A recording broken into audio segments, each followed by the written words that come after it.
Welcome to my YouTube channel. मैं रोहित आप सभी का स्वागत करता हूं अपने यूट्यूब चैनल पर। अगर आप हमारे चैनल पर नए हैं तो प्लीज़ चैनल को कर लीजिए सब्सक्राइब और वीडियो कर दीजिए लाइक। तो सबसे पहला क्वेश्चन स्टार्ट करते हैं। तो सबसे पहला क्वेश्चन है, पुष्प कौन सा शब्द है? तो पुष्प कौन सा शब्द है? तत्सम शब्द है, ये आपको याद रखना है। पुष्प एक तत्सम शब्द है। कौन सा शब्द है? तत्सम शब्द है, ये आपको याद रखना है। पुष्प एक तत्सम शब्द है।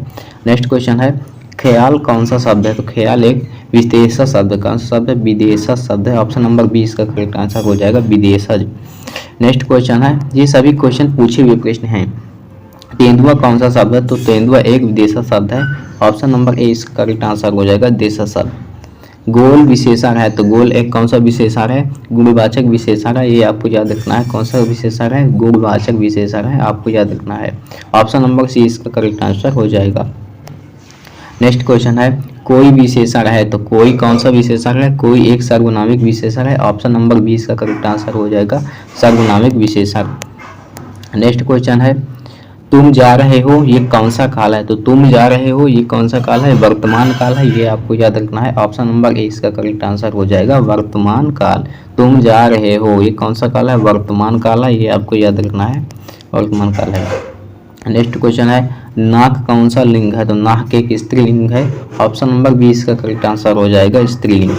नेक्स्ट क्वेश्चन है, समास कितने प्रकार के होते हैं? तो समास कितने प्रकार के होते हैं? समास 6 प्रकार के होते हैं, ये आपको याद रखना है। ऑप्शन नंबर सी इसका करेक्ट आंसर हो जाएगा 6 प्रकार के होते हैं। अब नेक्स्ट क्वेश्चन यहाँ है, नव प्रश्न है, नवयुवक कौन सा समास है? तो नवयुवक कौन सा समास है? तो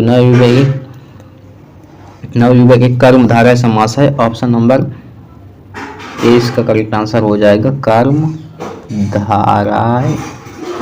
समास। कौन सा समास है? कर्मधारय समास है, ये आपको याद रखना है नवयुवक। नेक्स्ट क्वेश्चन है, प्रतिदिन कौन सा समास है? प्रतिदिन कौन सा समास है? अव्ययी भाव है। प्रतिदिन कौन सा समास है? अव्ययी भाव है, ये आपको याद रखना है। क्या है? अव्ययी भाव है। प्रतिदिन कौन सा समास है? अव्ययी भाव है। नीलकंठ में कौन सा समास है? तो नीलकंठ में कौन सा समास है? नीलकंठ में बहुव्रीहि समास है। ऑप्शन नंबर 20 का करेक्ट आंसर हो जाएगा बहुव्रीहि समास। नेक्स्ट क्वेश्चन है, पाप पुण्य कौन सा समास है? तो पाप पुण्य कौन सा समास है? ये आपको पहले से ही नजर आ रहा होगा। पाप पुण्य एक द्वंद्व समास है। ऑप्शन नंबर सी का करेक्ट आंसर हो जाएगा पाप और पुण्य। नेक्स्ट क्वेश्चन है, दोपहर कौन सा समास है? तो दोपहर कौन सा समास है? एक द्विगु समास है। कैसे समास है? एक द्विगु समास है। ऑप्शन नंबर डी इसका करेक्ट आंसर हो जाएगा द्विगु समास। नेक्स्ट क्वेश्चन है, नाश कर देने के लिए सही मुहावरा है। तो नाश कर देने के लिए सही मुहावरा कौन सा है? नाश कर देने के लिए सही मुहावरा कौन सा है? पानी भरना। क्या करना? पानी भरना। ऑप्शन नंबर 20 का करेक्ट आंसर हो जाएगा पानी भरना। नेक्स्ट क्वेश्चन है, रहीमन पानी रखिए बिन पानी शब्दों में कौन सा अलंकार है? तो कौन सा अलंकार? इसमें श्लेष अलंकार होता है। ऑप्शन नंबर 20 का करेक्ट आंसर हो जाएगा श्लेष अलंकार। कौन सा अलंकार? श्लेष अलंकार होता है। नेक्स्ट क्वेश्चन है, जुगुप्सा कौन से रस का स्थायी भाव है? तो जुगुप्सा कौन से रस का स्थायी भाव है? विविधता रस का। ऑप्शन नंबर ए इसका करेक्ट आंसर हो जाएगा विविधता। नेक्स्ट क्वेश्चन है, छंद की रचना किसके द्वारा होते हैं? तो छंद की रचना किसके द्वारा होती है? स्वर के समायोजन से होती है। कैसे होती है? स्वर के समायोजन से होती है। कैसे होती है? स्वर के समायोजन से होती है। अगला क्वेश्चन है, भ्रमर गीत के रचयिता कौन है? तो भ्रमर गीत के रचयिता कौन है? सूरदास है। ऑप्शन नंबर सी इसका करेक्ट आंसर हो जाएगा सूरदास। कौन है? सूरदास है भ्रमर गीत के रचयिता। नेक्स्ट क्वेश्चन है, प्राण प्रिया का सही समानार्थी शब्द बताइए। तो प्राण प्रिया का जो सही समानार्थी शब्द है अर्थगानी है, अर्थगीन है। ऑप्शन नंबर डी इसका करेक्ट आंसर हो जाए अर्थगीन। नेक्स्ट क्वेश्चन है, दुरित दुख दैन नाथे जब ज्ञात अपरिचित जरा मरण भूपात पंक्ति के रचनाकार कौन है? तो इस पंक्ति के जो रचनाकार है वो है सुमित्रा नंदन पंत। ऑप्शन नंबर सी इसका करेक्ट आंसर हो जाएगा सुमित्रा नंदन पंत। नेक्स्ट क्वेश्चन है, दिए गए विकल्प में मारुत का पर्यायवाची बताइए। तो मारुत का पर्यायवाची मतलब वायु का पर्यायवाची। ऑप्शन नंबर 20 का करेक्ट आंसर हो जाएगा वायु का पर्यायवाची।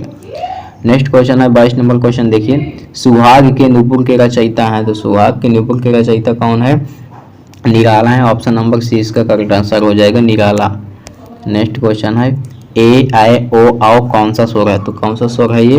यह एक संयुक्त स्वर है। ऑप्शन नंबर 20 का करेक्ट आंसर हो जाएगा संयुक्त स्वर। नेक्स्ट क्वेश्चन है, ऊ ऊ के उच्चारण स्थान कौन है? तो ऊ के जो उच्चारण स्थान है वो है oats of the number C. इसका करेक्ट आंसर हो जाएगा। ये होठों से उच्चारित होते हैं। किससे उच्चारित होते हैं? होठों से। मात्राएं कितने प्रकार की होती हैं? तो मात्राएं कितने प्रकार की होती हैं? 3 प्रकार की होती है। ऑप्शन नंबर सी इसका करेक्ट आंसर हो जाएगा, 3 प्रकार की। मात्राएं कितने प्रकार की होती हैं? 3 प्रकार की होती है। ये आपको याद रखना है, ठीक है। अगला नेक्स्ट क्वेश्चन है, हिंदी में व्यंजन वर्णों की संख्या कितनी है? तो हिंदी में व्यंजन वर्णों की जो संख्या है वो कितनी है? 33 है। ऑप्शन नंबर डी इसका करेक्ट आंसर हो जाएगा। हिंदी में वर्णों की संख्या कितनी है? 33। कितनी है? 33। ये मोस्ट इंपॉर्टेंट क्वेश्चन है, ये आपको याद रखना है। नेक्स्ट क्वेश्चन है, का वर्ग का उच्चारण स्थान है? तो का वर्ग का उच्चारण स्थान क्या है? तो का वर्ग का उच्चारण स्थान ओष्ठ है। ऑप्शन नंबर डी इसका करेक्ट आंसर हो जाएगा। ओष्ठ क्या है? ओष्ठ, ये आपको याद रखना है। नेक्स्ट क्वेश्चन है, पा वर्ग का उच्चारण है। तो इसका भी पा वर्ग का जो उच्चारण स्थान होता है ओष्ठ है। ऑप्शन नंबर ए इसका करेक्ट आंसर हो जाएगा। ओष्ठ क्या हो जाएगा? ओष्ठ, ये आपको याद रखना है। आज के लिए इतना ही। जय हिंद, वंदे मातरम। मिलते हैं नेक्स्ट वीडियो में, तब